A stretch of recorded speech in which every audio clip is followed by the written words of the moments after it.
தன்னுடைய மகத்துவமான வேத சத்தியத்தை தியானிக்கும்படியாக தேவன் நமக்கு கிருபை செய்வாராக.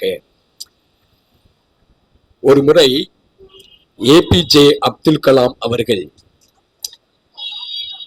சிறப்புரை ஆற்றி பிற்பாடு மாணவர்களிடத்திலே கேள்வி கேட்க வேண்டும், அவர்கள் கலந்துரையாடல் கேள்வி கேட்கலாம் என்று சொன்னபோது அந்த மாணவர்களே ஒரு சிறிய மாணவன் எழுந்து நின்று தைரியமாக, தமக்கு முன்பாக இருக்கிறவர் குடியரசுத் தலைவர் என்பதையும் கூட அந்த சிறு குழந்தை எண்ணாமல் அவரை பார்த்து ஒரு கேள்வி ஒன்று கேட்டது. ஏபிஜே அப்துல் கலாம் அவர்களுக்கு ரொம்ப அதிர்ச்சியாக இருந்தது. அந்த குழந்தை அப்படி என்ன கேள்வி ஏபிஜே அப்துல் கலாம் அவரிடத்தில் கேட்டது என்றால், நீங்கள் ஏன் இவ்வளவு நீளமாக முடி வைத்திருக்கிறீர்கள்? எங்கள் பள்ளிக்கூடத்திலே முடி வெட்டும்படி, முடி திருத்தம் செய்யும்படி எங்களுக்கு வலியுறுத்துகிறார்கள். ஆனால் எங்களுக்கு போதிக்கிற நீங்கள் ஏன் முடி இவ்வளவு நீளமாக வைத்திருக்கிறீர்கள்? நீங்கள் முடி வெட்டக்கூடாதா? எதற்காக நீங்கள் இவ்வளவு பெரிய முடி வைத்திருக்கிறீர்கள், நீளமாக வைத்திருக்கிறீர்கள் என்று அந்த குழந்தை பாருங்கள், அவரை எவ்வளவு கவனித்து அந்த கேள்வி கேட்டது என்பதை நீங்கள் புரிந்து கொள்ள வேண்டும். அப்துல் கலாம் அவர்களுக்கு ரொம்ப ஆச்சரியமாகவும் வியப்பாகவும் இருந்தது. அவர் அந்த குழந்தையை திட்ட முடியாது. ஆனால் அவர் அவ்வளவு நீளமாக அல்லது அதிகமாக முடி வைத்திருக்கிறதுக்கு காரணத்தை அந்த குழந்தைக்கு சொன்னது மட்டுமல்லாமல் அங்க இருந்த எல்லா மாணவர்களும் அதை கேட்டு மிகவும் ஆச்சரியம் அடைந்தார்கள். அப்படி என்ன ஏபிஜே அப்துல் கலாம் அவர்கள் சொன்னார்கள் என்றால், அந்த சிறுவனை முன்பாக அழைத்து தனக்கு பக்கத்திலே நிற்க வைத்துக் கொண்டு அவர் சொன்னார், நீ சிறுவனாக இருக்கிறபடியினாலே நீ வளருகிற பயிராக இருக்கிறாய், நீ வளர்ந்து வருகிற பயிர். ஆகவே உன்னுடைய தலைமுடி உயரமாக இருக்கிறது, நீ வளர்ந்து வருகிறபடியால் உயரமாக இருக்கிறது. ஆனால் நான் வளர்ந்து முடிந்த ஒரு பயிர், ஆகவே என்னுடைய தலைமுடி அது சரிந்து இருக்கிறது, உனக்கும் எனக்கும் வித்தியாசம் இருக்கிறது என்று அப்துல் கலாம் அவர்கள் இந்த சிறுவனை பார்த்து சொன்னது மாத்திரமல்லாமல், ஒரு முதிர்ச்சி அடைந்த பயிர் எப்படி தலை வணங்கி இருக்குமோ அதுபோல ஏபிஜே அப்துல் கலாம் அவர்களுடைய முடி தலை வணங்கி இருக்கிறது என்பதை சுட்டி காட்டும் வண்ணமாகவும், ஒரு குழந்தை வளர்ந்து வருகிற குழந்தை வளரும் பயிர் அது எப்படி உயர்ந்திருக்கும், மேலோங்கி இருக்கும் என்பதை வலியுறுத்தும்படியாக அந்த பிள்ளைகளுடைய முடி வளர்ந்து இருக்கிறது என்பதை சொல்வதை மிக அற்புதமாக அந்த குழந்தை கேட்டு ஆச்சரியம் அடைந்தது. இன்றைக்கு அதை கேட்கிற நமக்கும் ஆச்சரியமாக இருக்கிறது. எனக்கு அன்பான தேம்பி பிள்ளைகளே, நாம் நம்முடைய வாழ்க்கையில உயர உயர வளர வளர நம்முடைய வாழ்க்கையில் பணிவு வர வேண்டும், நம்முடைய வாழ்க்கையில தாழ்மை வர வேண்டும், நம்முடைய வாழ்க்கையில நற்குணங்கள் அடைய வேண்டும். அதைத்தான் ஏபிஜே அப்துல் கலாம் அவர்கள் அந்த சிறு பிள்ளைகளுக்கு சொல்லிக் கொடுத்ததாக அந்த சரித்திரம் சொல்லுகிறது. அன்பான தேவனுடைய பிள்ளைகளே, இன்னைக்கு தேவனுடைய பிரதான கிருபையினாலே நாம் தியானிக்க இருக்கிற வேத சத்தியத்தின் தலைப்பானது எரிச்சல் உள்ள தேவன். எரிச்சல் உள்ள தேவன். தேவன் எப்படி எரிச்சல் உள்ளவராக இருக்க முடியும்? இந்த எரிச்சல் என்கிற அந்த வார்த்தை பாவம் அல்லது பாவத்தை சுட்டி காட்டுகிற, பாவமாக கருதப்படுகிற ஒரு வார்த்தை அந்த எரிச்சல் என்கிற வார்த்தை. நாம் எரிச்சல் படக்கூடாது, எரிச்சல் அடையக்கூடாது என்பது வேதத்தில் இருக்கக்கூடிய சத்தியம். நாமே எரிச்சல் அடையக்கூடாது என்று வேதம் சொல்லுமானால், நம்ம எல்லாரையும் சிரிசித்து உண்டு பண்ணின அன்பே நிறைந்த தேவன், அன்பான தேவன் எரிச்சல் அடையலாமா? அவர் எரிச்சல் அடைவது சரிதானா? ஆகவே பரிசுத்த வேதாகமத்திலே எரிச்சல் என்கிற வார்த்தை 35 தடவை வருகிறது. அதை வேத வல்லுநர்கள் சொல்கிறார்கள் 7 முறை 5 பெருக்கினால் 35 வருகிறது. ஆகவே 7, 5 என்று இந்த எரிச்சலை குறித்து வேத வல்லுநர்கள் சித்தரிக்கிறார்கள். இந்த எரிச்சல் எவ்வளவு ஆபத்தானது என்பதையும், தேவன் எரிச்சல் உள்ளவராக இருக்கிறார் என்றால் என்ன என்பதையும், எப்படி தேவன் எரிச்சல் உள்ள தேவனாக இருக்க முடியும் என்பதையும், எதற்காக தேவன் எரிச்சல் உள்ளவராக இருக்கிறார், அவர் எரிச்சல் அடைவதற்கு காரணம் என்ன, எதனால் நாம் தேவனை எரிச்சல் அடைய செய்கிறோம் என்பதை ஜெபத்தோடு கருத்தோடு இந்த நாளிலே நாம் தியானிக்கும்படியாக இருக்கிறோம். பரிசுத்த வேதாகமத்திலே முதலாக இந்த எரிச்சல் என்கிற வார்த்தை பதம் எங்கே வருகிறது என்று சொன்னால், ஆதியாகமம் 4வது அதிகாரத்திலே 5வது வசனத்தை நாம் வாசிக்கும் பொழுது காயினை குறித்து இவ்விதமாக சொல்லுகிறது. காயினையும் அவன் காணிக்கையும் அவர் அங்கீகரிக்கவில்லை. அப்பொழுது காயினுக்கு மிகவும் எரிச்சல் உண்டாகி அவன் முகநாடி வேறுபட்டது. காயினுடைய காணிக்கை அங்கீகரிக்கப்படாத போதும், தன்னுடைய சகோதரனுடைய காணிக்கை ஆபேலுடைய காணிக்கையை கர்த்தர் அங்கீகரித்தபடியினாலும் காயினுக்கு எரிச்சல் உண்டாயிற்று. அப்படியானால் எனக்கு அன்பான தேவனுடைய பிள்ளைகளே, மனிதர்களுக்கு ஏற்பட வேண்டிய எரிச்சல் தன்னுடைய வாழ்க்கையில ஒரு காரியம் அங்கீகரிக்கப்படவில்லை என்ற உடனே, ஏற்றுக்கொள்ளப்படவில்லை என்ற உடனே காயினுக்கு எரிச்சல் வந்தது. அது மனுஷீகமாக இருக்கிறது. அப்படிப்பட்ட அந்த எரிச்சல் தேவனுக்கு வரலாமா? தேவன் எரிச்சல் உள்ள தேவன் என்றால் என்ன? அவர் எதற்காக எரிச்சல் அடைகிறார் என்பதை தான் இன்றைக்கு நாம் கர்த்தருடைய வேதத்திலே நாம் சிந்திக்கிறோம். ஆதியாகமம் 4வது அதிகாரம் 6வது வசனத்தை நாம் வாசிப்போம். அப்பொழுது கர்த்தர் காயினை நோக்கி உனக்கு ஏன் எரிச்சல் உண்டாயிற்று? ஒரு மனிதனை பார்த்து ஆண்டவர் கேட்கிறார், உனக்கு ஏன் எரிச்சல் உண்டாயிற்று? உன் முகநாடி ஏன் வேறுபட்டது? ஒரு எரிச்சல் உண்டாக காரணம் என்ன? உனக்கு எரிச்சல் வரலாமா? எரிச்சல் அடையலாமா என்று ஆண்டவர் அந்த காயினை பார்த்து கேட்கிறார். ஆண்டவரே காயினை பார்த்து நீ எரிச்சல் அடையக்கூடாது, நீ எரிச்சல் அடையலாமா என்று கேட்பார் என்றால், தேவன் இதை கேட்டு தேவன் எரிச்சல் அடையலாமா? அப்படியானால் அவருடைய எரிச்சல் என்ன? அவர் எரிச்சல் அடைகிறார் என்பதற்கு அர்த்தம் என்ன? ஏன் அவர் எரிச்சல் அடைகிறார் என்பதை குறித்து மிக மிக ஆழமாக இந்த வேத சத்தியத்தை நாம் தியானிக்கும்படியாக இருக்கிறோம். இரண்டாவதாக, அநேக இடத்துல எரிச்சல் என்கிற வார்த்தை வருகிறது. ஆனால் யாத்திராகமம் 1வது அதிகாரத்தை நாம் வாசிக்கும் பொழுது எகிப்தியர்கள் இஸ்ரவேல் ஜனத்தை கண்டு எரிச்சல் அடைந்தார்கள். எகிப்தியர்கள் இஸ்ரவேலை கண்டு எரிச்சல் அடைவதற்கு காரணம் என்ன? எகிப்தியர்கள் பிரமாண்டமான ராஜ்யம். அந்த எகிப்து தேசத்துலதான் மிகவும் சிறுமையானவர்கள் ஒரு 70 பேர் இஸ்ரவேல் ஜனங்கள் அந்த எகிப்து தேசத்துல போய் தஞ்சம் புகுந்தார்கள். ஆனால் ஒரு பெரும்பான்மையான கூட்டத்தார் இந்த இஸ்ரவேல் ஜனங்களை பார்த்து எரிச்சல் அடைய காரணம் என்ன? யாத்திராகமம் 1வது அதிகாரம் 12வது வசனத்தை வாசிப்போம். ஆனாலும் அவர்களை எவ்வளவு ஒடுக்கினார்களோ அவ்வளவாய் அவர்கள் பலுகி பெருகினார்கள்.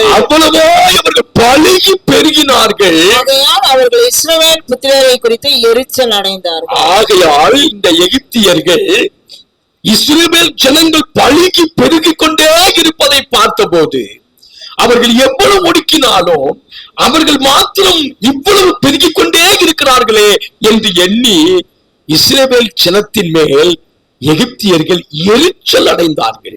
ஏனால் எனக்கு அன்பானவர்களே, காயின் ஆபேலை பார்த்து எரிச்சல் அடைந்தான். காணிக்கை அங்கீகரிக்கப்படாம போன போது உலகத்தார், எகிப்தியர்கள் உலகத்தின் ஜனங்கள், அவர்கள் தெரிந்து கொள்ளப்பட்ட தேவ ஜனத்தின் மேல் எரிச்சல் அடைந்தார்கள். காரணம், அவர்கள் பலுகி பெருகினது நிமித்தமாக எரிச்சல் அடைந்தார்கள். ஆனால் இந்த எரிச்சல் என்கிற வார்த்தை எனக்கு அன்பானவர்களே, மனுஷீகத்திலே அது மிகவும் ஆபத்தை கொடுக்கக்கூடியதாக இருக்கிறது. காயின் எரிச்சல் அடைந்ததினாலே ஆபேலை கொலை செய்தான்.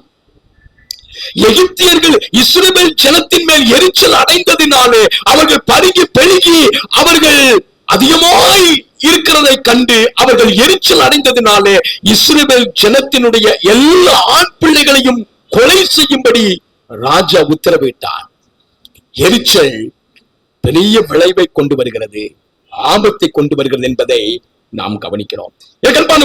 சங்கீதத்தில் நாம் வாசிக்கிறோம், எரிச்சல் பாவமா, எரிச்சல் அடையலாமா என்றால் எரிச்சல் பாவம் என்றோ, அந்த எரிச்சல் அடைவது எவ்வளவு தவறு என்றோ அதை பரிசுத்த வேதாகமம் என்ன சொல்கிறது என்பதை கவனித்து பாருங்கள். சங்கீதம் 37வது சங்கீதத்திலே 8வது வாக்கியத்தை வாசிப்போம். கோபத்தை நெகிழ்ந்து உக்கிரகத்தை விட்டுவிடு, பொல்லாப்பு செய்ய ஏதுவான எரிச்சல் உனக்கு வேண்டாம். பரிசுத்த வேதாகமம் நமக்கு சொல்லுகிறது, எரிச்சல் பொல்லாப்பை கொண்டு வரும், எரிச்சல் கொலை செய்ய வைக்கும், எரிச்சல் பெரிய தாக்கத்தை கொண்டு வரும், ஆபத்தை விளைவிக்கும். ஆகினால பரிசுத்த வேதம் சொல்லுகிறது, பொல்லாப்பு செய்ய ஏதுவான எரிச்சல் உனக்கு வேண்டாம். அப்படிப்பட்ட வேண்டாம் என்று சொன்ன எரிச்சல்,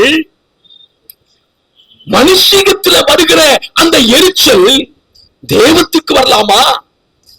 நம்மை உண்டாக்கின தெய்வம், அன்பே உருவான தெய்வம், தேவன் அன்பாகவே இருக்கிறார் என்று வேதம் சொல்லி இருக்கிற அவர் எரிச்சல் அடையலாமா? அவர் எதை குறித்து எரிச்சல் அடைகிறார்? அவர் எரிச்சல் நியாயம்தானா என்பதை நாம் இன்றைக்கு கருத்தோடு நாம் சிந்தித்துக் கொண்டிருக்கிறோம். எபேசியர் 4வது அதிகாரம் 26வது வசனத்தை நாம் வாசிப்போம். நீங்கள் கோபம் கொண்டாலும் பாவம் செய்யாதிருங்கள். பரிசுத்த பவுல் சொல்லுகிறார், நீங்கள் கோபம் பட்டாலும் பாவம் செய்யாதிருங்கள். சூரியன் அஸ்தமிக்கிறதுக்கு முன்னதாக உங்கள் எரிச்சல் தனியே கடவுள். எரிச்சல் வந்தாலும், எரிச்சல் அடைந்தாலும் அது அடுத்த நாள் வரைக்கும் வைத்திருக்க கூடாது. அந்த சூரியன் அஸ்தமாகிறதுக்கு முன்னதாக உங்கள் எரிச்சல் என்ன பண்ண வேண்டும்? தனிய வேண்டும். எரிச்சல் இல்லாமல் இருக்க வேண்டும் என்பது ஆண்டவருடைய ஆலோசனையாக இருக்கிறது. நம்மை குறித்தே ஆண்டவர் சொல்லும் போது நாம் எரிச்சல் அடைய வேண்டாம். அப்படியே எரிச்சல் அடைந்தாலும் சூரியன் அஸ்தமிக்கிறதுக்கு முன்னதாக நம்முடைய எரிச்சல் என்ன செய்திருக்க வேண்டும்?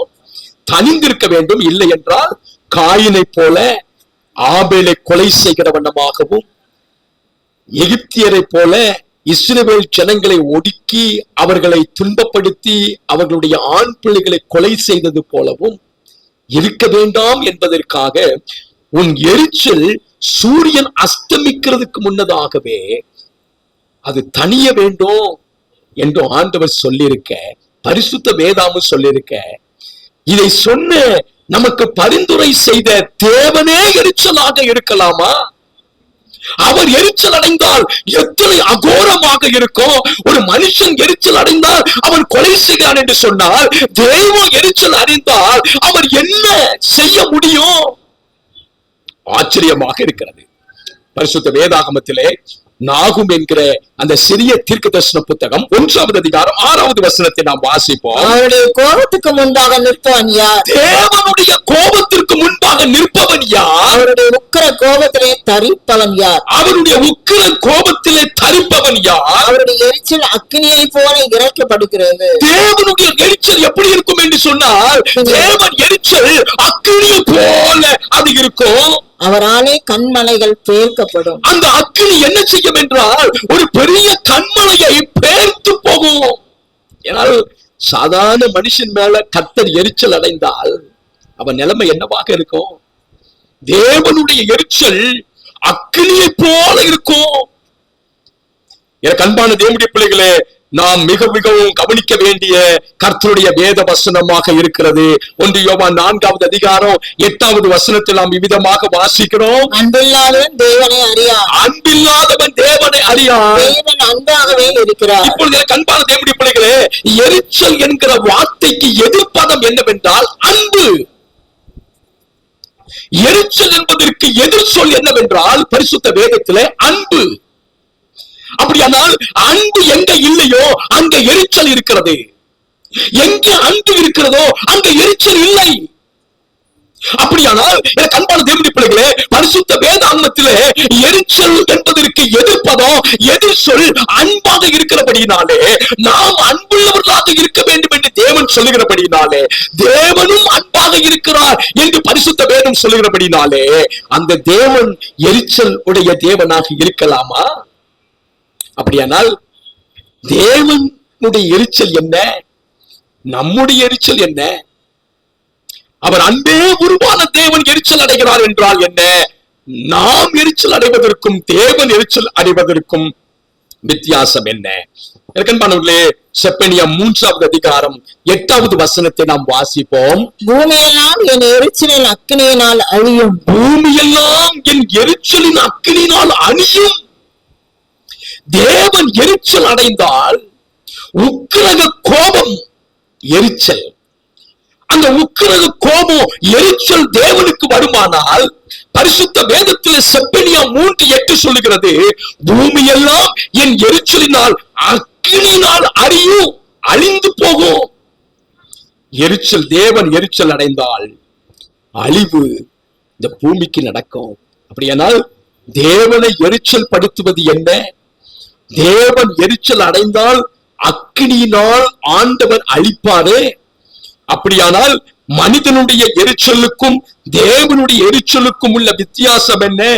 ஏன் தேவன் எரிச்சல் அடைகிறார், எது தேவனை எரிச்சல் அடைய செய்கிறது என்பதை நாம் இந்த அற்புதமான ஓய்வு நாளின் கால வேளையிலே, இந்த தெய்வீக ஆராதனையிலே நாம் சிந்தித்துக் கொண்டிருக்கிறோம். மனிதனுடைய எரிச்சலுக்கும் தேவனுடைய எரிச்சலுக்கும் உள்ள வித்தியாசம் என்ன? மனிதன் எரிச்சல் அடைகிறான் என்றால், எனக்கு அன்பான தேவனுடைய பிள்ளைகளே, அவன் பொறாமையினாலே அவன் எரிச்சல் அடைகிறான். ஆனால் தேவனுடைய எரிச்சல் பொறாமையினால் அல்ல. தேவனுடைய எரிச்சல் எப்படி இருக்கிறது என்று சொன்னால், அது தெய்வீக எரிச்சல் என்று வேதம் சொல்லுகிறது. நீங்கள் கேட்கலாம், தெய்வீக எரிச்சல் என்றால் என்ன? மனுஷீகத்தில் எரிச்சல் அடைவது வேற, தெய்வீக எரிச்சல் வேற. 2 கொரிந்தியர் 11வது அதிகாரம் 2வது வசனத்திலே தமிழிலே மிக வித்தியாசமாக அதை மொழிபெயர்ப்பு பண்ணியிருக்கிறார்கள். ஆனால் நீங்கள் அந்த வசனத்தை வாசிக்கும் போதே புரிந்து கொள்ளலாம், தெய்வீக எரிச்சல் என்றால் என்ன, மனுஷீக எரிச்சல் என்றால் என்ன. 2 கொரிந்தியர் 11வது அதிகாரம் 2வது வசனத்தை வாசிப்போம். நான் உங்களை கற்புள்ள கன்னிகையாக கிறிஸ்து என்ற ஒரே புருஷனுக்கு ஒப்புக்கொடுக்க நியமித்தபடியால், நான் உங்களை கற்புள்ள கன்னியாக கிறிஸ்து என்னும் ஒரே புருஷனுக்கு ஒப்புக்கொடுக்க நியமிக்கப்பட்டபடியால், உங்களுக்காக தேவ வைராக்கியமான வைராக்கியம் கொண்டிருக்கிறேன். தேவ வைராக்கியமான வைராக்கியம் கொண்டிருக்கிறேன். அது என்ன தேவ வைராக்கியம்? வேதத்தில் வாசிக்கிறோம், ஆங்கிலத்தில் காட்லி ஜெலஸ். இதை குறித்து நாம் வேதத்தில் பார்க்கும் பொழுது, தேவன் நம்மேல் எரிச்சலாக அவர் இருக்கிறது காரணம் என்னவென்றால், நாம் அவருடையவர்களாக இருக்கிறபடியினாலே, நாம் அவருக்கு சொந்தமாக இருக்கிறபடியினாலே, நாம் அவரை விட்டு விடுவோமையானால், அவரை விட்டு நாம் மற்ற ஏதாவது இடத்தில் நாம் அன்பு காட்டுவோமானால் அவர் எரிச்சல் அடைகிறார். எனக்கு அன்பான தேவனுடைய பிள்ளைகளே, இந்த எரிச்சலுக்கு காரணம் என்னவென்றால், நாம் அவருடையவர்கள், அவரால் தெரிந்து கொள்ளப்பட்டவர்கள், அவருக்கு சொந்தமானவர்கள், அவருடைய பிள்ளைகளாகிய நாம் எப்பொழுதாவது அவரை நாம் விட்டுவிட்டு, அவரை நாம் கண்டுகொள்ளாமல் அல்லது அசட்டை பண்ணி, மற்ற அவரை தவிர வேற எதற்காவது நாம் அதிக முக்கியத்துவம் அன்பு கொடுப்போமையானால் அவர் எரிச்சல் உள்ள தேவனாக மாறுகிறார். எனக்கு அன்பான தேவனுடைய பிள்ளைகளே, இன்றைக்கு நாம் மிக மிக அற்புதமாக அறிந்து கொள்ள வேண்டிய ஆண்டவராகிய தேவன் பரிசுத்த வேதத்திலே எதற்கெல்லாம் எரிச்சல் அடைகிறார், ஏன் அவர் எரிச்சல் அடைகிறார், எதற்காக அவர் எரிச்சல் அடைய வேண்டும், அவர் எரிச்சல் அடைந்தார் அக்கினியினால் அவர் பட்சிக்கிறார், அழித்து போடுவார். அப்படியானால் எனக்கு அன்பான தேவனுடைய பிள்ளைகளே, இன்றைக்கு ரொம்ப கவனமாக ஆண்டவருடைய சித்தத்தினாலே எனக்கு அன்பான தேவன் எரிச்சல் அடைகிறதற்கு 2 காரணங்கள் பரிசுத்த வேதம் சொல்லுகிறது. 2 காரணங்களினாலே தேவன் மனிதன் மேல் எரிச்சல் அடைகிறார். ஒன்று, எனக்கு அன்பானவர்களே, தொழுகை. பரிசுத்த வேதாகமத்திலே ஆண்டவருடைய பிள்ளைகள் தேவனை மாத்திரமே நாம் தொழுது கொள்ள வேண்டும் என்று வேதம் சொல்லுகிறது. என்னை அன்றி உனக்கு வேற தேவர்கள் உண்டாயிருக்க வேண்டாம், அவரை மாத்திரம் நாம் தொழுது கொள்ள வேண்டும் என்று பரிசுத்த வேதம் சொல்லுகிறது. அவரை மாத்திரம் நாம் தொழுது கொள்ளாமல் மற்ற வேற எதையாவது நாம் தொழுகை செய்வோமையானால் கர்த்தர் எரிச்சல் உள்ள தேவனாயிருக்கிறார். எனக்கு அன்பான தேவனுடைய பிள்ளைகளே, இரண்டாவதாக தேவன் எரிச்சல் அடைவதற்கு காரணம் என்னவென்றால், ஆண்டவர் உங்களுக்கு ஒரு கணவரை கொடுத்திருக்கும் போது, ஆண்டவர் உங்களுக்கு ஒரு மனைவியை கொடுத்திருக்கும் போது, அந்த கணவனையோ அல்லது அந்த மனைவியையோ விட்டு விட்டு வேற வேலையாவது நோக்கம் இருக்குமானால், எனக்கு அன்பானவர்களே, உங்க கணவர் மட்டும் எரிச்சல் அடைவதில்லை அல்லது மனைவி மட்டும் எரிச்சல் அடைவதில்லை, உங்களை இணைத்து வைத்தாரு, உங்களை இன்னார் என்று உங்களுக்கு ஏற்படுத்தி கொடுத்தாரு, அந்த தேவன் எரிச்சல் அடைகிறார். ஏன் இந்த 2 காரியத்தை குறித்து மாத்திரம் ஆண்டவர் எரிச்சல் அடைய வேண்டும் என்று சொன்னார்? இதை 2ஐத்தான் ஆண்டவர் ஏதேன் தோட்டத்திலே மனுஷனுக்கு கொடுத்தார். மனுஷன் தனிமையாக இருப்பது நல்லதல்ல என்று அறிந்து மனுஷனுக்கு ஏற்ற ஒரு துணையை உண்டு பண்ணினார். ஆகவே அதை நாம் நிராகரிப்போமையானார், அதற்கு எதிராக நாம் செயல்படுவோமையானார், அதை நாம் விட்டு விடுவோமையானார், எனக்கு அன்பானவர்களே, கர்த்தருடைய எரிச்சல், உக்கிரக கோபம் தேவ பிள்ளைகள் மேல இருக்கிறது. இரண்டாவதாக, அவர் ஏதேன் தோட்டத்திலே ஆதாமையும் ஏவாளையும் சிருஷ்டித்து உண்டு பண்ணி ஏற்ற துணையை கொடுத்ததுக்கு பிற்பாடு அவர்களுக்கு கொடுத்தது ஓய்வு நாள். அவர்கள் தேவனை தொழுது கொள்ளுகிற நாள். அந்த ஓய்வு நாளை அவர்களுக்கு கொடுத்து, அந்த 7ஆம் நாள் ஓய்வு நாள், அந்த நாளிலே நீங்கள் ஆண்டவரை ஸ்தோத்தரிக்க வேண்டும், அவரை தொழுது கொள்ள வேண்டும் என்று ஆண்டவர் சொல்லி அந்த ஓய்வு நாளை ஆசீர்வதித்து, அந்த ஓய்வு நாளை பரிசுத்தப்படுத்தி, அந்த ஓய்வு நாள் மனமகிழ்ச்சியின் நாளாக, தேவனோடு கூட இருக்கிற ஒரு நாளாக அந்த ஓய்வு நாளை நமக்கு கொடுத்திருக்க, அந்த ஓய்வு நாளை ஆண்டவர் நாம் தொழுது கொள்ளாமல் இருப்போமையானால் கர்த்தருடைய எரிச்சல் நம் மீது இருக்கும். ஏன் ஆண்டவர் தொழுகையிலும் விவாகத்திலும் அவர் எரிச்சல் அடைகிறார் என்று சொன்னால், இது 2ம் கர்த்தர் ஏதேன் தோட்டத்தில் மனுஷனுக்கு ஏற்படுத்தினது. அது பரிசுத்தமானது. அதை பரிசுத்த குலைச்சல் ஆக்கிற எவனாக இருந்தாலும் சரி, யாராக இருந்தாலும் சரி, கர்த்தருடைய எரிச்சல், அவருடைய உக்கிரக கோபம் இந்த பூமியில, எனக்கு அன்பானவர்களே, யாரெல்லாம் ஆண்டவரை உண்மையான ஆண்டவரை தொழுது கொள்ளாமல், உண்மையான ஓய்வு நாளை தொழுது கொள்ளாமல், அல்லது ஆண்டவர் ஏற்படுத்தின உங்களுக்காக ஏற்படுத்தின கணவனையோ அல்லது உங்களுக்கு ஆண்டவர் ஈவாக கொடுத்த மனைவியையோ விட்டு விடுகிற எவனோ கர்த்தருடைய எரிச்சலுக்கு பாத்திரனாக இருக்கிறான். பரிசுத்த வேதம் மிக தெளிவாய் நமக்கு சொல்லுகிறது. இப்பொழுது யாத்திராம் 20வது அதிகாரத்தை திருப்பிக் கொள்வோம். ஆண்டவருடைய பிரமாணம் 10 கட்டளை யாருக்கு கொடுக்கப்படுது என்று சொன்னால், தெரிந்து கொள்ளப்பட்ட தேவ ஜனத்திற்கு ஆண்டவர் இந்த 10 கட்டளை கொடுத்தார். எனக்கு அன்பானவர்களே, இந்த 10 கட்டளை கொடுத்த நோக்கமே தொழுகைக்காக தான். நீங்க நன்றாக அறிந்து கொள்ள வேண்டும். இந்த 10 கட்டளையை ஆண்டவர் சொந்த விரலினாலே மோசேக்கு எழுதி கொடுத்த காரணமே நீங்கள் கர்த்தரை தொழுது கொள்ள வேண்டும் என்பதற்காக தான். முதல் 4 கட்டளை ஆண்டவரை தொழுது கொள்ள வேண்டும் என்பதற்காக, மற்றும் உள்ள 6 கட்டளை ஆண்டவரை தொழுது கொள்ள வேண்டுமானால் மற்றும் உள்ள 6 கட்டளைக்கு கீழ்ப்படிய வேண்டும் என்பதற்காக ஆண்டவர் இந்த 10 கட்டளையை யாத்திராம் 20வது அதிகாரத்திலே 1 - 17 வசனம் முடிய நாம் வாசிக்கிறோம். முதல் 4 கட்டளையும் தொழுகைதான், மற்றும் உள்ள 6 கட்டளையும் தொழுகைதான். எனக்கு அன்பான தேவனுடைய பிள்ளைகளே, ஒருவன் களவு செய்துவிட்டு, ஒருவன் விபச்சாரம் செய்துவிட்டு, ஒருவன் பொய்சாட்சி சொல்லிக் கொண்டு, ஒருவன் மற்றவருடைய பொருட்களை மனைவியை அபகரித்துக் கொண்டு அவன் ஆண்டவரை தொழுது கொள்ள முடியுமா? உண்மையோடும் ஆவியோடும் ஆண்டவரை தொழுது கொள்ள முடியுமா? முடியாதே. அப்படியான கண்பான தேவனுடைய பிள்ளைகளே, அந்த 10 கட்டளையும் ஆண்டவர் தேவ பிள்ளைக்கு எதுக்காக கொடுத்தாருன்னு சொன்னார்? தொழுகைக்காக தான் கொடுத்தார். ஆராதிக்கிறதுக்காக தான் கர்த்தர் கொடுத்தார். ஆராதிக்கிற பிள்ளைகளுக்காக தான் கர்த்தர் கொடுத்தார். இஸ்ரவேல் ஜனத்துக்காக கர்த்தர் கொடுத்தார். இப்பொழுது வாசிப்போம். யாத்திராம் 20வது அதிகாரம் 5வது வசனத்தை நாம் வாசிப்போம். நீ அவைகளை நமஸ்கரிக்கவும் சேவிக்கவும் வேண்டாம். கண்பான தேவனுடைய பிள்ளை, ஆண்டவர் மிக எச்சரிக்கையாக சொல்லுகிறார். நீ விக்கிரகத்தை நீ வழிபடு, விக்கிரகத்தை செய்து விக்கிரகங்களுக்கு நீ என்ன செய்ய வேண்டாம்? வழிபட வேண்டாம். நீ அவைகளை நமஸ்கரிக்கவும் சேவிக்க வேண்டாம். உன் தேவனாகிய கர்த்தராய் இருக்கிற நான், உன் தேவனாகி கர்த்தராகி இருக்கிற நான் எரிச்சல் உள்ள தேவனாய் இருந்து, எங்க எரிச்சல் உள்ள தேவன் என்று சொல்கிறார் பாருங்கள். அவர்கள் ஆண்டவர் தொழுகை செய்வதிலே அவர் எரிச்சல் உள்ள தேவனாக இருக்கிறார்.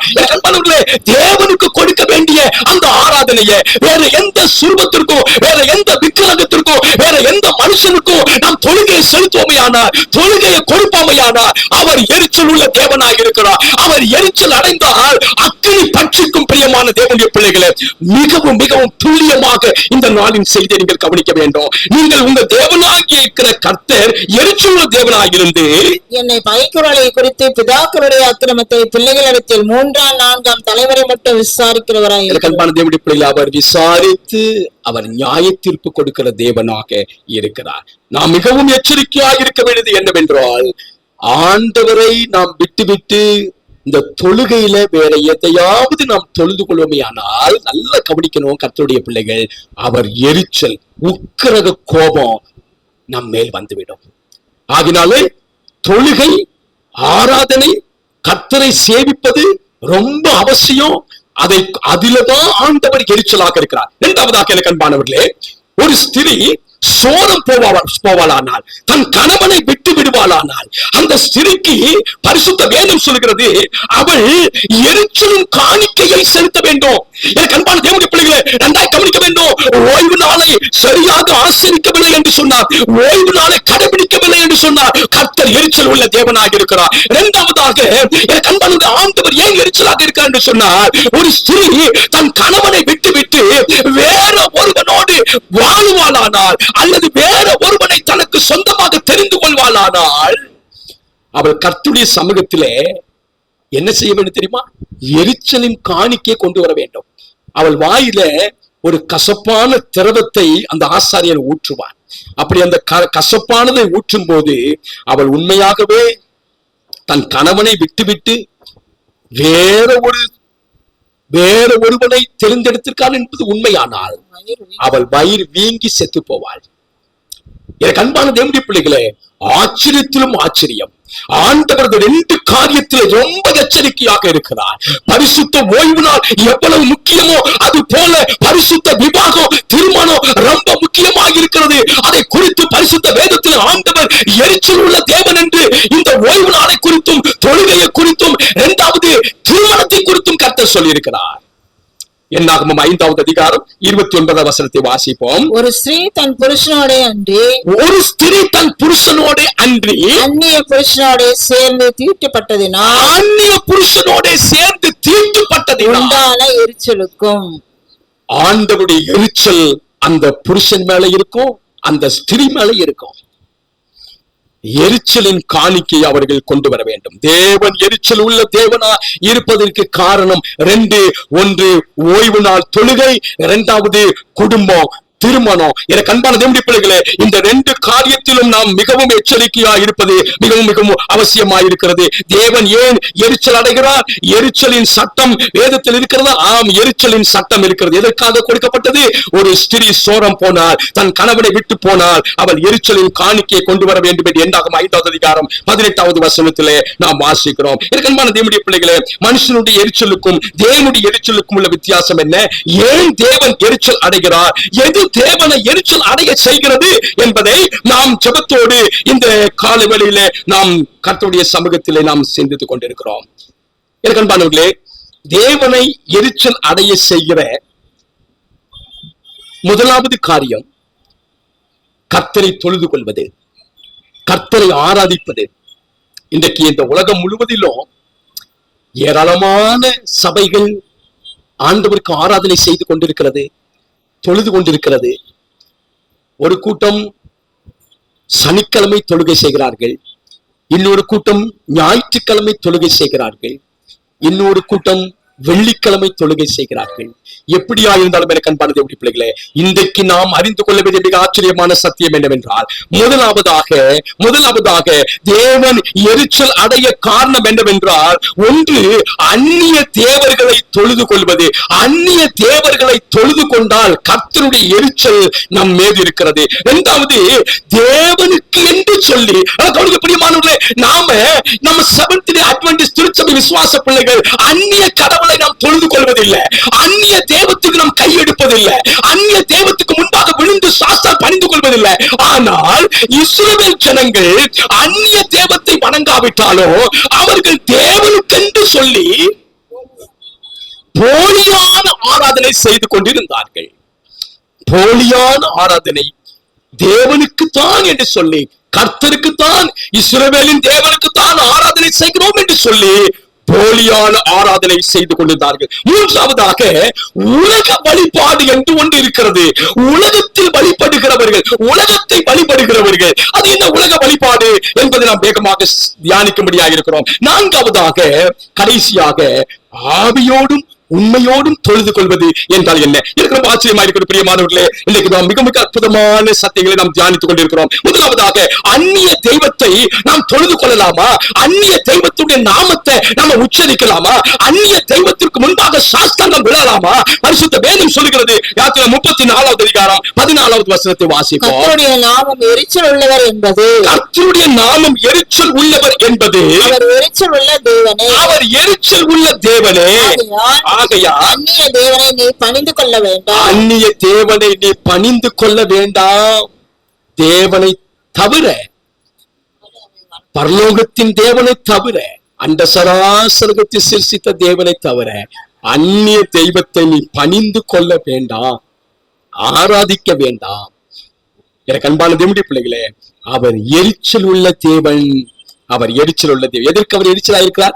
அந்நிய தேவர்களுக்கு நாம் தொழுகை செய்வோமையானால் அவர் எரிச்சல் உள்ள தேவனாய் இருக்கிறார். இரண்டாவதாக, எனக்கு அன்பான தேவனுடைய, எது தேவனை எரிச்சல் உண்டாக்கும்? எனக்கு அன்பான தேவன் என்று சொல்லி போலியான ஒரு வழிபாடு. யாத்திரை 32வது அதிகாரத்திலே எனக்கு அன்பான மோசே 40 நாள் இஸ்ரவேல் ஜனங்களை விட்டு அவர் அந்த சீனாய் மலைக்கு மேல தேவனோடு கூட சஞ்சரித்துக் கொண்டிருக்கும் போது இந்த இஸ்ரவேல் ஜனங்கள் சொன்னார்கள், மோசே இப்பொழுது நம்மிடத்தில் இல்லை, மோசே வருவாரான்னு தெரியல, ஆகினாலே நமக்கு ஒரு கடவுளை உருவாக்க வேண்டும், அல்லது நாம் வழிபடுவதற்கு ஏதாவது செய்ய வேண்டும் என்று சொன்ன போது, எனக்கு அன்பானவர்களே, ஆரோன் எல்லாருடைய அந்த ஆபரணங்களை வாங்கி அதை நெருப்பிலை போட்ட போது, எனக்கு அன்பானவர்களே, அதை ஒரு கண்ணுக்குட்டியாக செய்து, நல்ல கவனிங்க, அவங்க செய்தது கண்ணுக்குட்டி, ஆனா அவங்க சொன்னது என்ன தெரியுமா?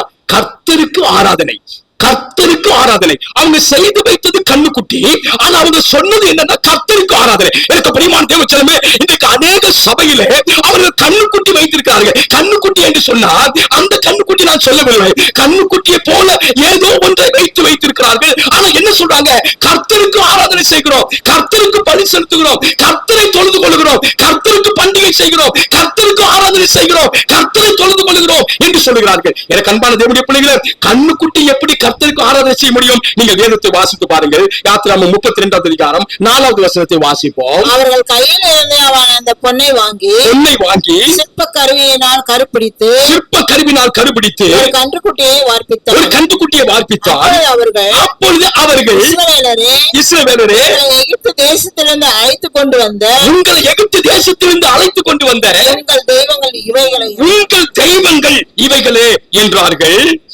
5வது வசனத்தை வாசிப்போம். ஆரோன் அதை பார்த்து முன்பாக ஒரு பலிபீடத்தை கட்டி, அந்த கண்ணுக்குட்டிக்கு முன்பாக ஒரு பலிபீடம். அது யாருக்கு பலிபீடம்? கர்த்தருக்கு பலிபீடம். அவங்க வைத்திருக்கிறது என்ன? கண்ணுக்குட்டி.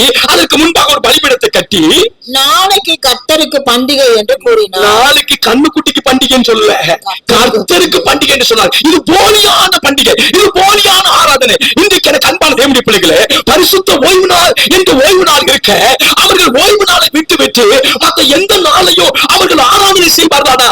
அது போலியான பண்டிகை, அது போலியான ஆராதனை.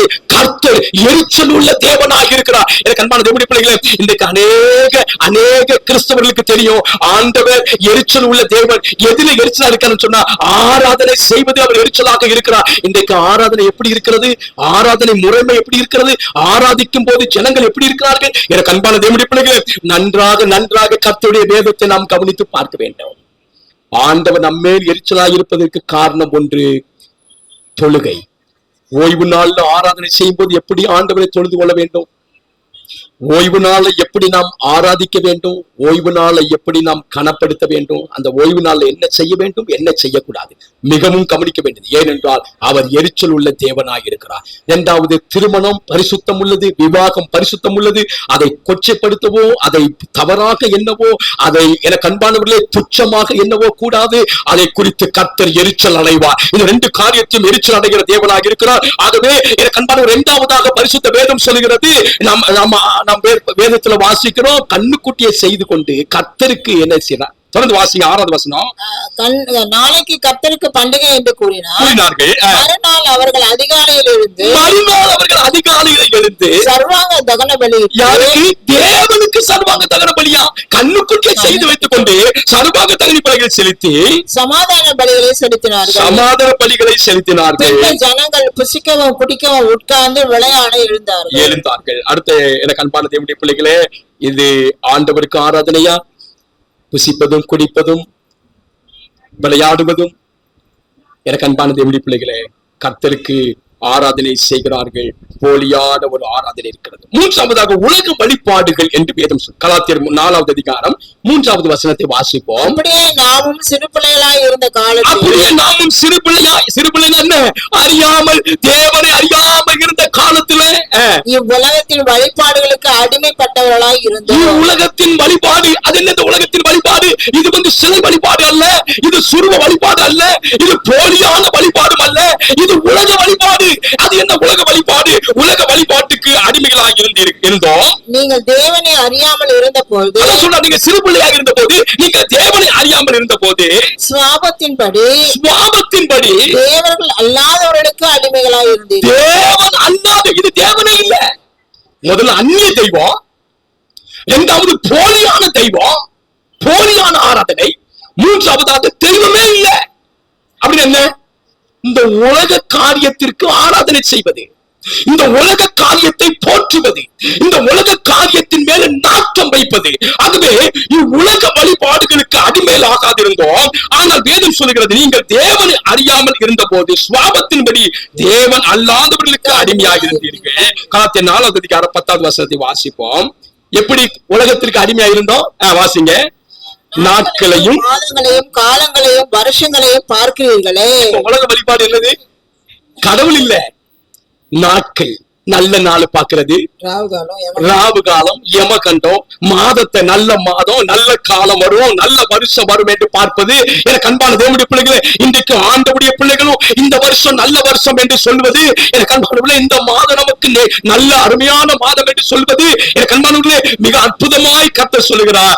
நாட்களையும் மாதங்களையும் காலங்களையும் வருஷங்களையும் பார்க்கிறீர்களே, இது உலக வழிபாடு. உலக வழிபாடு. கொலைசீர் 2வது அதிகாரம் 8வது வசனத்தை வாசிப்போம். லௌகிக ஞானத்தினாலோ, இந்த உலகத்தின் ஞானத்தினாலோ, மாயமான தந்திரத்தினாலோ ஒருவனும் உங்களை கொள்ளை கொண்டு போகாதபடிக்கு எச்சரிக்கையாயிருங்கள். மனுஷர்களின் பாரம்பரிய நியாயத்தையோ உலக வழிபாடுகளையுமே அல்லாமல் பற்றினது அல்ல. அது கிறிஸ்துவை பற்றினதே அல்ல, அது இந்த உலக வழிபாடு என்று பவுலார் கொலோசியர் 2:8 நமக்கு தெளிவாக சொல்லுகிறார். எனக்கு அன்பான தேவனுடைய பிள்ளைகளே, இப்பொழுது ரொம்ப ரொம்ப கவனமாக கவனிக்க வேண்டிய ஒரு நேரம், முடிக்க வேண்டிய நேரம்.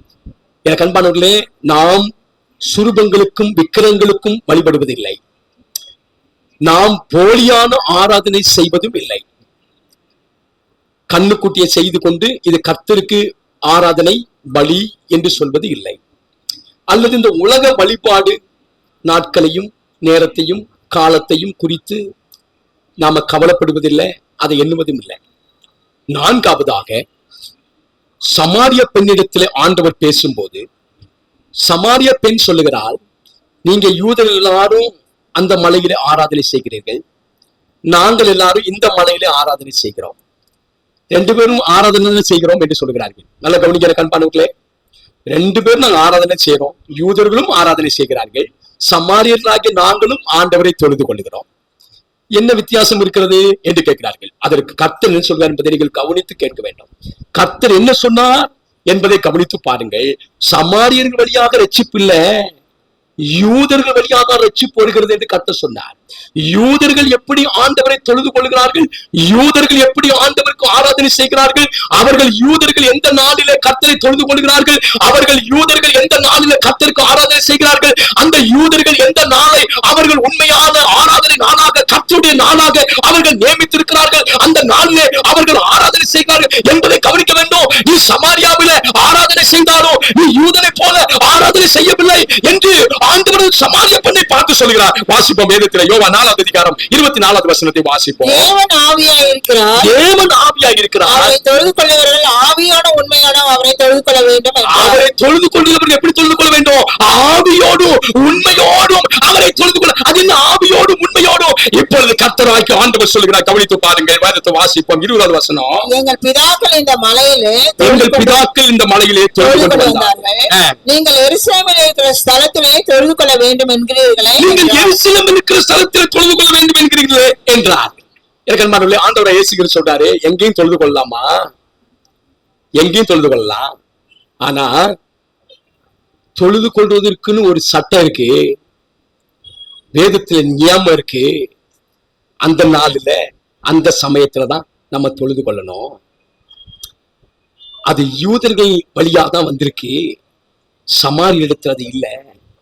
ரொம்ப ஆச்சரியமாக கர்த்தர் சொல்லுகிறார். வாசிப்போம் எனக்கு அன்பானவர்களே, 4வது அதிகாரம் 22வது வசனம். நீங்கள் அறியாததை தொழுது கொள்கிறீர்கள். ஆண்டவர் சொல்றாரு, நாங்க உங்களை மாதிரி தொழுது கொள்றோம்னு சொன்னீங்களே. இயேசு சொல், நீங்கள் அறியாததை தொழுது கொள்கிறீர்கள். நாங்கள் அறிந்திருக்கிறதை தொழுது கொள்கிறோம். நாங்கள் அறிந்திருக்கிறதை தொழுது, எங்களுக்கு ஒரு அறிவு இருக்கு, எங்களுக்கு ஒரு ஞானம் இருக்கு, எங்களுக்கு ஒரு பரிசுத்த ஓய்வு நாள் இருக்கு. நாங்க எந்த நாள்ல தொழுது கொள்ளணும்னு எங்களுக்கு கர்த்தர் சொல்லி கொடுத்திருக்காரு, எங்களுக்கு கர்த்தர் கட்டளையாய் கொடுத்திருக்காரு. அந்த பரிசுத்தமான ஓய்வு நாள் தான் நாங்க கர்த்தரை தொழுது கொள்ளணும். ஆகினாலே ஆண்டவராய் இயேசு கிறிஸ்து அந்த சமாரிய ஸ்திரியை பார்த்து சொல்றாரு, எங்கும் தொழுது கொள்ளும் காலம் வருதுமா, எங்கும் தொழுது கொள்வாங்க. ஆனா அவர் சொல்றாரு, நாங்கள் அறிந்திருக்கிறதை தொழுது கொள்ளுகிறோம். ஏனென்றால் ரட்சிப்பு யூதர்கள் வழியாய் வருகிறது. அந்த யூதனை பார்த்து நீ தொழுது கொள்ளு. அவன் இந்த நாள்ல தொழுது கொள்றான், அவன் எப்படி தொழுது கொள்றான், அவன் அந்த ஓய்வு நாளை எப்படி களப்படுத்துறான். சூரியன் அஸ்தமானதிலிருந்து சூரியன் அஸ்தமானம் வரைக்கும் அவன் அந்த ஓய்வு நாளை எப்படி கடைபிடிக்கிறான், அந்த ஓய்வு நாள்ல அவன் எப்படி கர்த்தருக்கு ஆராதனை செய்கிறான். யூதர் வழியாதாமா நமக்கு ரட்சிப்பு வருது. ஏன்னா அந்த யூதருக்கு தான் கர்த்தர் கட்டளை கொடுத்தாரு. எனக்கு அன்பான தேவனே, அந்த யூதர்களுக்கு ஆண்டவர் கொடுத்ததை அவர்கள் இந்த உலகத்தெங்கும் அவர்கள் கொண்டு செல்ல வேண்டும். அந்த கட்டளை எல்லாரும் அதை கடைபிடிக்க வேண்டும் என்பதற்காக ஆண்டவர் யூதருக்கு வழியாக கர்த்தர் கொடுத்தார். அவர்கள் இன்றைக்கு நமக்கு சாட்சியா இருக்கிறார்கள். ரட்சிப்பு யூதர் வழியாக வருகிறது என்று சொல்ல. எனக்கு அன்பான தேவனுடைய பிள்ளைகளே, பரிசுத்த வேதம் சொல்கிறது, யாத்திராம் 20:10 வசனம், 7ஆம் நாளோ உன் தேவனாகிய கர்த்தருடைய ஓய்வு நாள். அது நீயானாலும் உன் குமாரனானாலும் உன் குமார்த்தியானாலும் உன் வேலைக்காரனானாலும் உன் வேலைக்காரியானாலும் உன் வேலைக்காரனாலும் உன் வேலைக்காரியானாலும் உன் மிருக ஜீவனானாலும் உன் வாசல் இருக்கிற அந்நியனானாலும் யாதொரு வேலையும் செய்ய வேண்டாம். யாதொரு வேலையும் செய்ய வேண்டாம். இது கர்த்தருடைய கட்டளை. எனக்கு அன்பானவர்களே, கர்த்தருடைய கற்பனை. ஆவியோடும் உண்மையோடும் தொழுது கொள்ளுகிற ஒரு கூட்டமாக இந்த கடைசி காலத்தில் ஆண்டவருடைய பிள்ளைகள் ஆகிய நம்மை ஆண்டவர் தெரிந்திருக்கிறார். ஆவி என்றால் கர்த்தருடைய நாள். கர்த்தருடைய நாளில யோவான் ஆவிக்குள்ளானார். கர்த்தருடைய நாள்ல தான் ஆவி கிடைக்கும். எனக்கு அன்பானவர்களே, கர்த்தருடைய நாள் இல்லாம மற்ற நாள்ல ஆராதிக்கிறவர்கள் போலியான ஆவி, அவ்வளவுதான். கர்த்தருடைய நாள்லதான் ஆவிக்குள்ளாக முடியும். உண்மையோடு என்று சொன்னார், உண்மையாக ஓய்வு நாள்ல ஆராதிக்கிற ஆண்டவருடைய பிள்ளைகள் உண்மையோடு ஆராதிக்கிறார்கள். வெளிப்படுத்துற 1:10 வசனத்தில் வாசிக்கிறோம், கர்த்தருடைய நாளிலே நான் ஆவிக்குள்ளானேன். ஆண்டவருடைய நாள் இருக்கிறது, அது பரிசுத்தமான ஓய்வு நாள். அந்த நாள் ஆவிக்குரிய நாள். பிரியமானவர்களே, மற்ற எந்த நாளும் ஆவிக்குரிய நாள் அல்ல. அந்த நாளை தொழுது கொள்கிறவர்கள் கர்த்தருடைய எரிச்சலுக்கு பாத்திரமாக இருக்கிறார்கள். யாரா இருந்தாலும் பரவாயில்லை, கர்த்தருடைய வேதம் சொல்லுகிறது உண்மை. கர்த்தருடைய வேதம் சமூலமும் சத்தியம். 7ஆம் நாளும் தேவனாகிய கர்த்தருடைய ஓய்வு நாள். அதுல நீ யாதொரு வேலையும் செய்ய வேண்டாம் என்று சொன்னார். அவர் எரிச்சல் உள்ள தேவனாக இருக்கிறார். ஆவியோடு அவரை தொழுது கொள்ள வேண்டும், உண்மையோடு அவரை தொழுது கொள்ள வேண்டும். லேவியராகமம் 23வது அதிகாரம் 3வது வசனத்தை வாசிப்போம். 6 நாள் வேலை செய்ய வேண்டும். 6 நாள் வேலை செய்ய வேண்டும். 7ஆம் நாள் பரிசுத்த சபை கூடுதலான ஓய்வு நாள். 7ஆம் நாள் பரிசுத்த சபை கூடுதலான சபை கூடி வருகிற ஓய்வு நாள். அதில் ஒரு வேலையும் செய்ய வேண்டாம். அதில் ஒரு வேலையும் செய்ய வேண்டும். அது உங்கள் வாசஸ்தலங்களில் எல்லாம் கர்த்தருக்கென்று ஓய்ந்திருக்கும் நாளாய் இருப்பதாக. கர்த்தருக்கென்று ஓய்ந்திருக்கிற நாளாய் இருப்பதாக. எவ்வளவு துல்லியமாக, எவ்வளவு தெளிவாக எனக்கு அன்பான தேவனுடைய பிள்ளைகளை பரிசுத்த வேதம் சொல்கிறது. அறிந்திருக்கிற ஆண்டவருடைய பிள்ளைகள், புரிந்திருக்கிற ஆண்டவருடைய பிள்ளைகள், நாம் அறிந்திருக்கிறதை தொழுது கொள்கிறோம். நீங்கள் அறியாததை தொழுது கொண்டு வருகிறீர்கள். அறியாததை தொழுது கொள்கிறவர்கள் ஞாயிற்றுக்கிழமை ஆராதனை செய்கிறவர்கள், அறிந்து தொழுது கொள்கிறவர்கள் பரிசுத்த ஓய்வு நாளாகிய 7ஆம் நாள் சனிக்கிழமை தொழுது கொள்கிறவர்கள். எனக்கு அன்பான தேவனுடைய பிள்ளைகளை, எப்படிப்பட்ட மிக அற்புதமான கட்டளையை ஆண்டவர் நமக்கு கொடுத்திருக்கிறார். ஆண்டவரை தொழுது கொள்வதற்காகவே இந்த 10 கட்டளைகள் கொடுக்கப்பட்டிருக்கிறது. இந்த 10 கட்டளைகள் கொடுக்கப்பட்ட தேவனுடைய பிள்ளைகள் ஆண்டவருக்கு தொழுகை செய்கிறவர்கள், அவர்களுக்கு தான் ஆண்டவர் இந்த 10 கட்டளை கொடுத்திருக்கிறார். இன்றைக்கு அந்த கட்டளையை வேண்டாம் என்று சொல்லுகிறவர்கள் கர்த்தரை தொழுது கொள்ளவில்லை. அவர்கள் ஒருவேளை அந்நிய தேவைகளை தொழுது கொள்ளலாம், அல்லது போலியான தொழுகையாக இருக்கலாம், உலக வழிபாடாக இருக்கலாம், அல்லது ஆவியோடும் உண்மையோடும் அல்லாமல் வேற விதத்தில் அவர்கள் தொழுது கொண்டிருக்கலாம். கர்த்தர் எரிச்சல் உள்ள தேவனாக இருக்கிறார். எதற்காக என்றால், தொழுகையிலே அவர் எரிச்சலாக இருக்கிறார், திருமணத்திலே அவர் எரிச்சலாக இருக்கிறார். இந்த 2 நம்முடைய வாழ்க்கையில சரியாக இருக்கும் என்று சொன்னார். நாமே ரட்சிப்புக்குள் இருக்கிறவர்கள், நாமே ரட்சிக்கப்பட்ட கூட்டம். இன்னைக்கு இந்த காலவில் கண்பானவர்களே, கர்த்தருடைய பிரதான கிருபையினாலே இந்த நல்ல சத்தியத்தை தியானிக்கும்படியாக தேவன் நம்ம கிருபை செய்ததுக்காக நம்ம ஆண்டவரை ஸ்தோத்திரிப்போம். உண்மையாக தேவனுக்கு ஆராதனை செய்வோம், உண்மையாக தேவனை தொழுது கொள்வோம், ஆவியோடு உண்மையோடு கர்த்தரை தொழுது கொள்வோம். நம்முடைய குடும்பத்தை நேர்த்தியாக நாம் பார்த்தோம். கர்த்தர் நம்மை ஆசீர்வதிப்பார். கர்த்தருடைய நாமம் மையப்படுவதாக. God bless you.